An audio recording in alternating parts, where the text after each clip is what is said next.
Šiandien prasidėjo antras visuotinio gyventojų surašymo etapas. Teigiama, kad elektroniniu būdu susirašė daugiau kaip 1 milijonas lietuvių. Likusius aplankys surašytojai. Statistikos departamentas įspėja gyventojus neįsileisti sukčių. Klaipėdos rajono Rudaičių kaimo gyventojas Jonas Vaitkus viliasi, kad surašymas atskleis, kiek Lietuvoje iš tikrųjų likę žmonių. Vyras abejoja, ar mūsų šalis dar gali pasigirti 3 milijonais gyventojų. Labai didelis klausimas.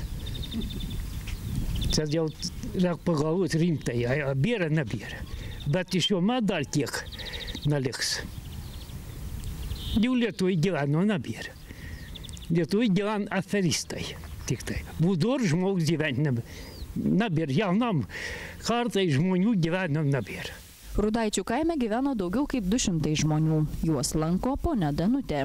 Moterį visi pažįsta ir be kalbų įsileidžia į namus.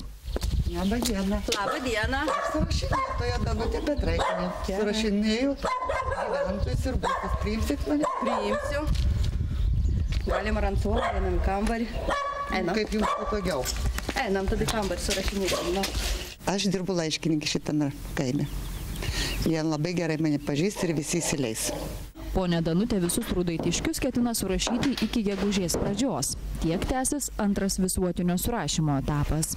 Statistikos departamentas informuoja, kad elektroniniu būdu susirašė daugiau kaip 1 milijonas lietuvių. Internetu pasinaudojo ir vienas kitas rudaitiškis. Tačiau dauguma pasiryžo laukti surašytojų namuose. Ai ne, man vis tiek geriau maloniau, kad žmogus ateina. Vis tiek geriau, ir pabendrauji. Ir vis tiek susirašai, vis tiek kažkaip maloniau. O internetu? Nelabai. Statistikos departamento atstovai įspėja, kad žmonės būtų budrūs ir neįkliūtų į sukčių pinkles.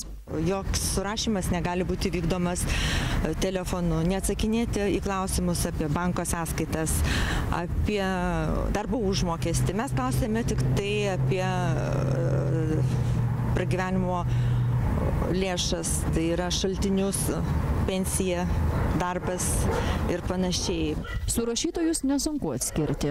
Jie turi specialius pažymėjimus – žalią arba pilkšvą su žalsvai šonais portfelį, su užklijuotu surašymo ženklu. Klaipėdos apskrityje dirba apie 6 000 surašytojų. Kas antras – buvęs bedarbis.